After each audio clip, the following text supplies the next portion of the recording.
Coucou, on se retrouve pour la première vidéo de la chaîne de cinéma. Aujourd'hui, on va commencer par des anecdotes sur Harry Potter. Voilà, 4 anecdotes. On va pouvoir commencer. La première, ce sont sur les lits de Gryffondor. Les premiers films montrent beaucoup les héros dans leur lit. Au fur et à mesure des années, les acteurs ont grandi, mais les décors ne pouvaient pas être changés du tout. Les réalisateurs ont choisi d'utiliser d'autres parties des quartiers Gryffondor. Les angles de caméra ont été adaptés pour ne pas se rendre compte que les lits étaient conçus pour des enfants. Voilà. Alors déjà, première petite anecdote.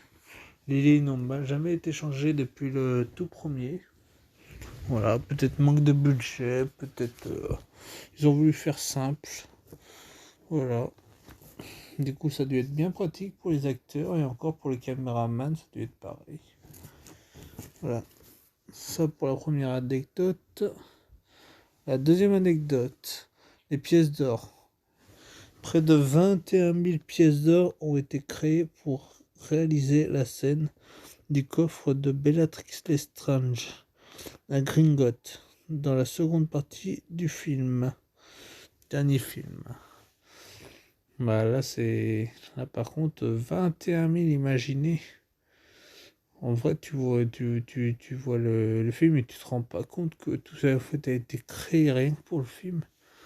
À 21 000 pièces d'or, mais s'ils ont dit tout ça, ils ont dû bien gagner. Sinon, s'ils ont encore, moi je vais aller faire un petit braquage chez le studio Harry Potter. Voilà, quand on se rend compte, 21 000, le boulot qu'il a fallu. Oh la vache, j'espère qu'ils ont gardé les pièces d'or parce qu'avec tout le temps que ça a dû mettre. Pour la troisième, le bal de Noël. Il a fallu une centaine de couturiers pour les scènes du bal de Noël dans Harry Potter et la coupe de feu organisée dans le cadre du tournoi des 3 sorciers. Il a fallu 300 costumes pour les étudiants qui jouaient dans cette séquence. La robe d'Hermione, à elle seule, a pris près de 3 mois de travail. Oh là. Quand vous voyez la belle robe d'Hermione a fait 3 mois de travail et au moins 300 costumes. Ah, les couturiers, ils ont eu du boulot.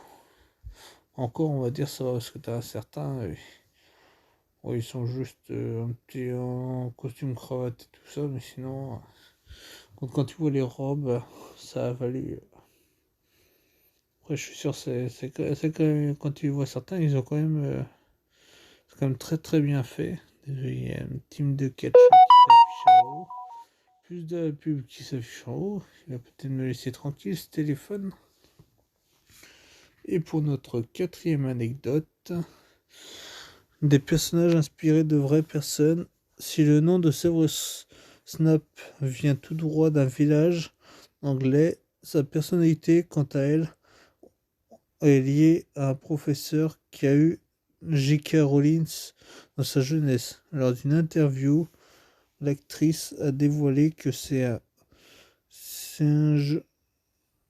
un John Lawrence Wetcessip qui a inspiré certains traits de caractère de Rogue, décrit comme un professeur de chimie désagréable. Il n'est pas le seul personnage à être inspiré de la vie réelle. Gilderoy Lockhart, professeur de défense contre les forces du mal, est une version à peine exagérée de quelqu'un qu'elle a connu mais n'a pas dévoilé qui. Et voilà. Personnage inspiré de faits réels. Bon, si vous avez peut-être eu dans la vie des professeurs comme ça, au Gilderoy Lockhart peut-être pas autant, mais Severus Rogue, des professeurs qui vous détestaient et puis d'autres étaient des chouchous. Et voilà. Du coup, voilà pour les 4 petites anecdotes sur Harry Potter. Dites-le en commentaire si vous voulez que j'en partage d'autres. Et abonnez-vous si ce n'est pas encore fait pour ne louper aucune vidéo. Et on se dit à bientôt. Ciao.